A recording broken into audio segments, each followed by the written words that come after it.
just waking up in the morning and it is time to go on my first road trip, the trip home, with my new 2017 Chevy Volt.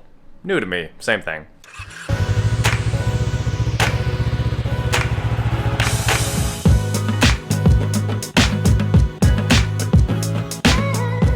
What is going on, guys? I am Wichita, and like I said, I am at the hotel right now. We are at the Marriott Grand Chateau here in Vegas, and we are headed downstairs to grab the car right now, get in there, and drive all the way back to Wichita, Kansas. Now, CarMax filled it up. Obviously, they're the only dealership left that fills up the gas tank, and I'm pretty sure they might have put 87 in it.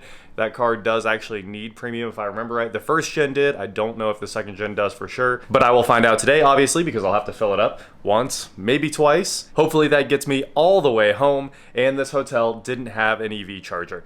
There's a few hotels in Vegas that do have chargers if you can find them. That's awesome, good luck, but it's all parking garages, obviously, and sometimes those chargers are private, so they're not on ChargePoint and stuff like that, so it's definitely hard to find the EV chargers around here, unless you have a Tesla. I'm sure there's superchargers, I'm sure those are easy to find, because I've seen a million of them here, but I have not seen a bunch of standard EV chargers, especially for a car that doesn't have DC fast charge or anything like that. With that said, we're starting with a full tank minus about the 30 miles I drove yesterday. It still shows it's completely full, and a completely dead battery. Let's drive this thing home. All right, here we go. It says she's been getting 40 miles a gallon, basically 37.9. And I'm probably gonna wreck the lifetime today, which is incredibly sad. I'm just saying, Chevy, you need to be able to reset the lifetime for when you have to go on road trips or something like that, and it ruins all your stats. That was a big deal on the first gen too. It's kind of painful that you go on one road trip and your lifetime goes from 200 miles a gallon, where it was always living on EV, to like 100.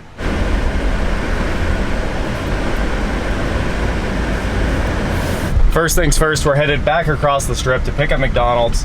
You guys know you can't start any road trip without McDonald's breakfast burritos and some orange juice. I forgot the two most important things for a road trip. One is a lightning cable that's USB-A to lightning. I have my USB-C one, which is what I usually travel with now. Unfortunately, this car is old and predates everything having an A and a C port. So this car has two USB-A and a aux, and that doesn't help me at all. And the second thing is my radar detector that I always remember to throw in my backpack. And this time I forgot, which was a huge mistake because I have to go through a bunch of just completely flat states where it's all high-speed driving and there's nothing to see, nothing to do except go fast and try to get home. And I don't have a radar detector, so Waze it is. Over the highway. I wasn't expecting McDonald's to cost double in Las Vegas. I eat about everywhere, and usually a sausage burrito meal, $5. $10 here. The Volt's actually a little below full, so we're gonna fill it up real quick and put premium in it just in case they didn't. It doesn't say anything on it about what octane you need to run, so I guess we're just gonna run the premium and see what happens. $6.19 per gallon. Gas is wild. I was hoping this thing would take 1 gallon, 1.6.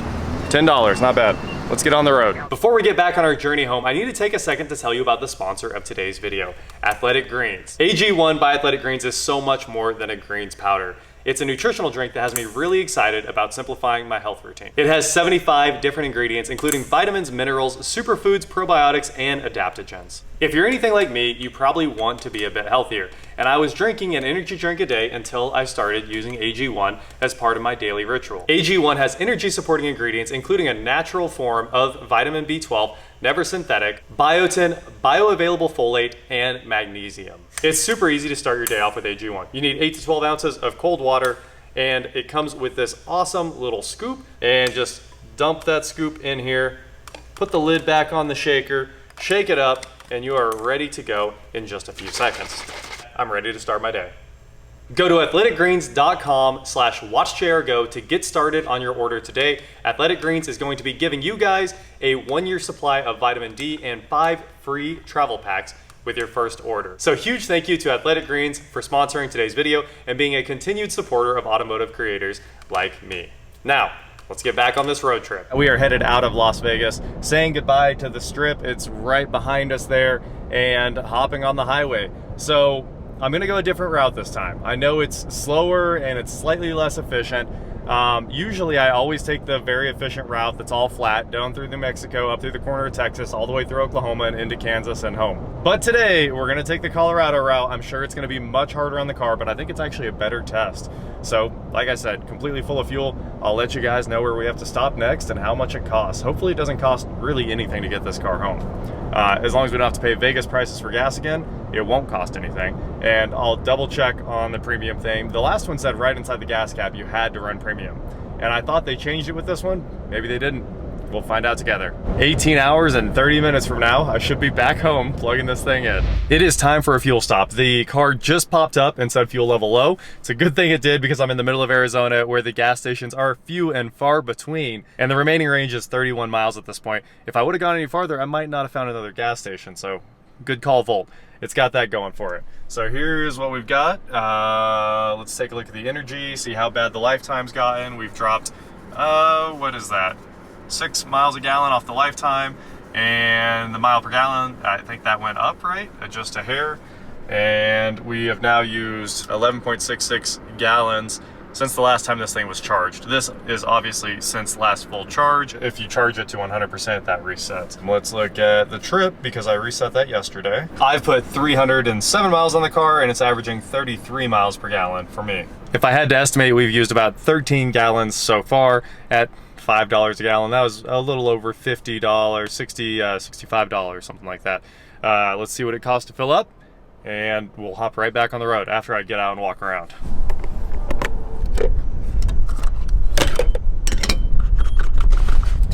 I'm also very excited to be running unleaded again instead of premium. 87 for the win. Just that's gonna save a ton of money on this trip.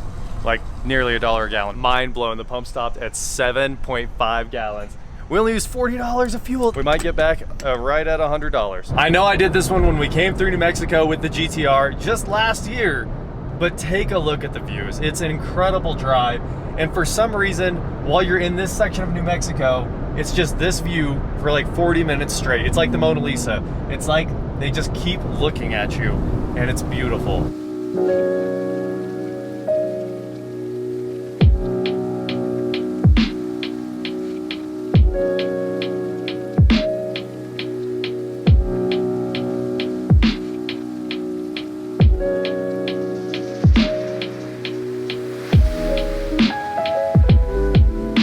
Now that you've had your daily update on mountains and the plains, yes, they are still there and they're pretty cool.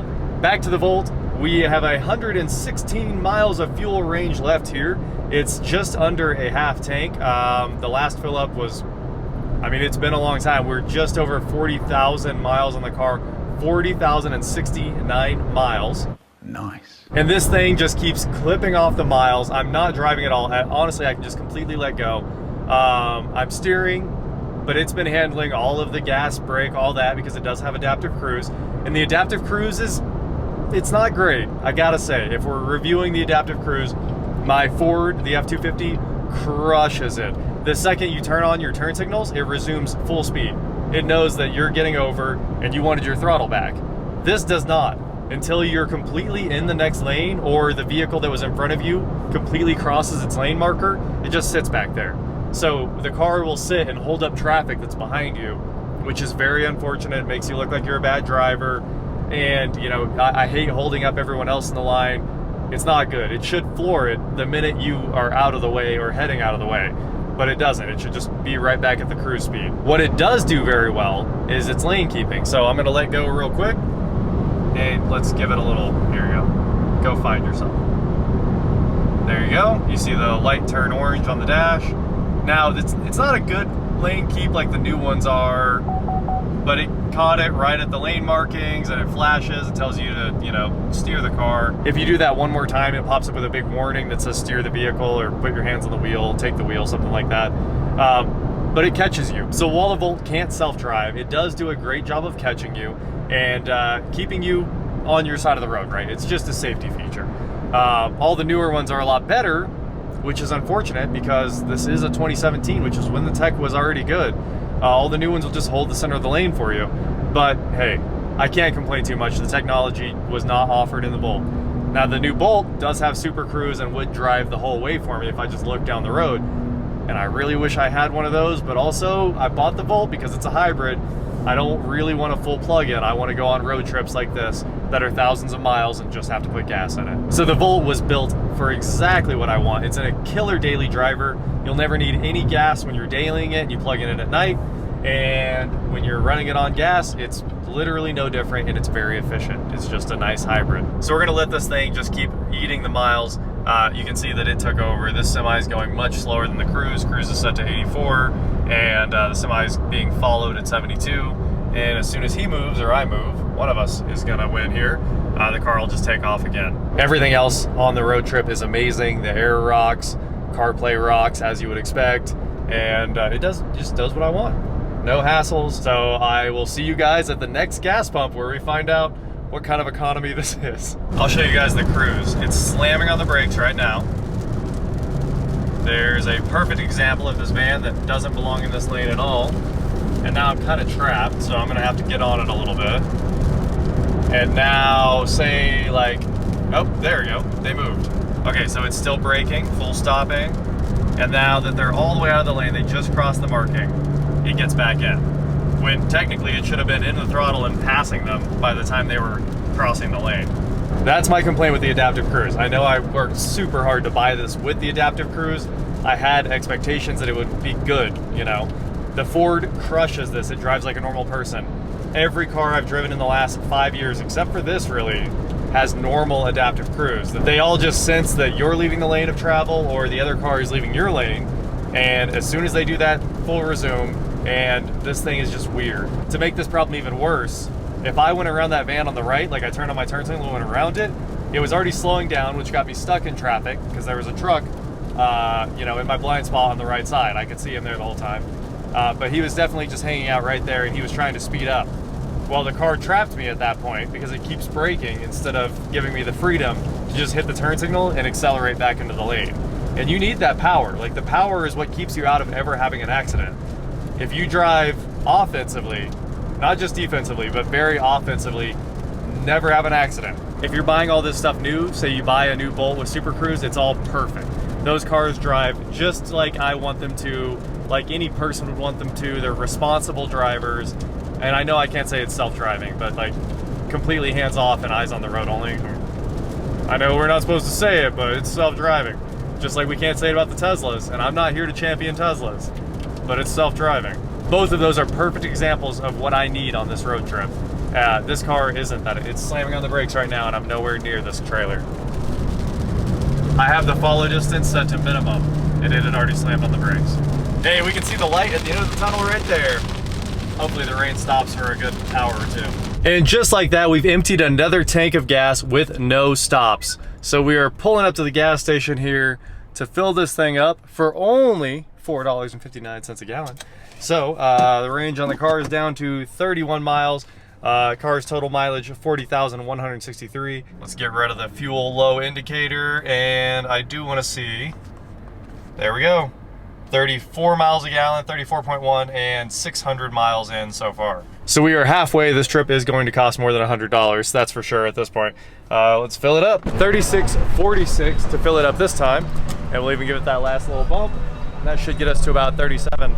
That's less money than I expected to spend. I figured this was gonna cost $50, and it did not. So right at the moment, we're like right at 100. We'll see how many more times we have to fill up. Jack in the Box stop complete because we don't have those in Wichita. So I've only gone, you know, an eighth of a mile from the gas station to here. And they also have a new Girl Scout Adventureful Shake. And that was a killer. So good. Time to get back on the road. It's getting dark quick and it's storming back in Wichita. So I'm hoping I don't get caught up in too much of that. And this is basically the end of the mountains after this too. So I don't get to see any more of this glorious mountain range. And the other cool thing is it's all sand dunes on the other side of like right where I am. You can't see it, but it's all trails and sand dunes. And then over there, all mountains. Albuquerque's gotta be pretty cool. I've never really been here. I've driven through a bunch and I've never really gotten to stop. And then you've even got Lexus IS300s with underglow over there. I've also seen about 10,000 sporty trucks and Camaros and Mustangs in the time that I sat there, which wasn't that long. So, I mean, there's a car scene. Maybe I need to come by. We need to go do some off-roading over there. Well, the driving got to unsafe levels, so I had to stop. I pulled over, I took a 30-minute nap, and that quickly turned into a 3-hour nap because I was exhausted. I woke up at the timer and just couldn't even move. So I just went right back to sleep. I've got a half tank left in the Volt, 140 miles of range. The car has 40,348 miles on it now, and the trip is at 784 miles. We're here at Love's. We're gonna fill it up real quick. I've gotta get some water. I gotta wake back up. Anyway, let's fill this thing back up. Also, I am very happy I'm not this guy. Even my truck isn't this guy. Half tank in the Volt, $24. Crazy.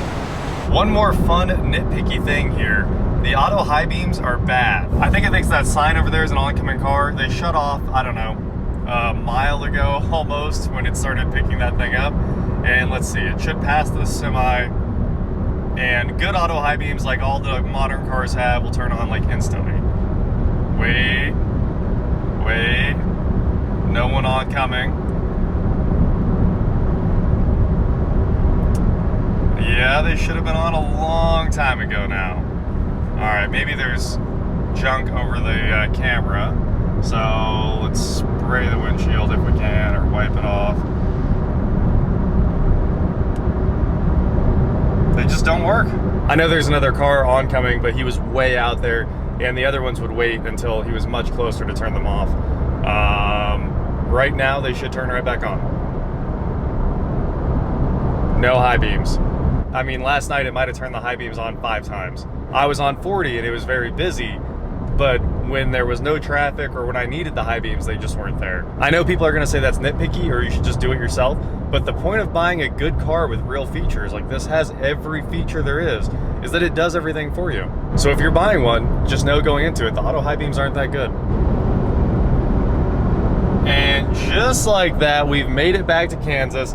Now I only have 230 miles left to get home. So it says about 3 more hours of driving. The sun's up now, the car's doing great. We're at 40,551 miles with 139 miles of fuel range back. We almost made it on that tank. The gas mileage has gone way up because we're out of the mountains. So we're finally seeing some gains there because the engine's not having to work quite as hard. Almost smoked that bird. Wow. He did one of those pauses right in front of the car. I mean, we all know birds have gone crazy lately and they're just out to get our cars. It looks like in about 30 minutes, we'll be hitting the next fuel stop and we'll see what it costs to make it home. And we're in Greensburg for our last gas stop. There's 31 miles of range left. So another right on the money gas stop. 40,658 miles on the car. And let's take a look at the energy, 35.5 miles a gallon. Again, I think it's going up. We'll also take a look at the trip. I now have 1,093 miles on the car at 35.2 is what it thinks it's averaging. So let's go fill it up. I desperately need another bathroom break. It's been a long drive. 36.59, that's our last gas stop. About 8 gallons. Let's get back on the road, make the last little push. The gas mileage has gone up so much. Before we left Vegas, I think the range on a tank of gas was like 280. Now the fuel range is 325. This thing will be a road trip beast once I get it charged up. And in town, I should never have to use gas again. 1,213 miles later at 35.4 miles a gallon, or 35.8 according to the center. I am back home with my Gen 2 Volt. And I'm very proud of it. It only used, as you saw when the gauges were on just a second ago, 3 bars of the fuel gauge. I'd say that's close to 3/4 of a tank. So if we say that's about 2 gallons, it was $10 more that we'll tack onto the total. Now I'm missing 1 receipt, so I couldn't quickly add them up. We're gonna add them up right here. And that is what it cost me to drive this thing from Las Vegas all the way back to Wichita. Driving it completely normally, no trying to hypermile, just 85, 75 mile an hour, depending on the speed limit. After that drive, and even with the issues that I have with the car, like it's not as good as it should be for what it costs and the fact that it's supposed to be a computer on wheels, it's still probably my favorite car I own. I don't know. It's either this or the F-250, but I'll tell you for sure, this is the one that's gonna get driven, not the F-250. Again, huge thank you to the sponsor of today's video, Athletic Greens. Head on over to athleticgreens.com/watchJRGo to get started today. That is it for today, guys. Thank you so much for watching. Don't forget to head on over to shop.watchJRGo.com for cool shirts, not like this. And please like, share, subscribe, do whatever you wanna do, and I will talk to you next time.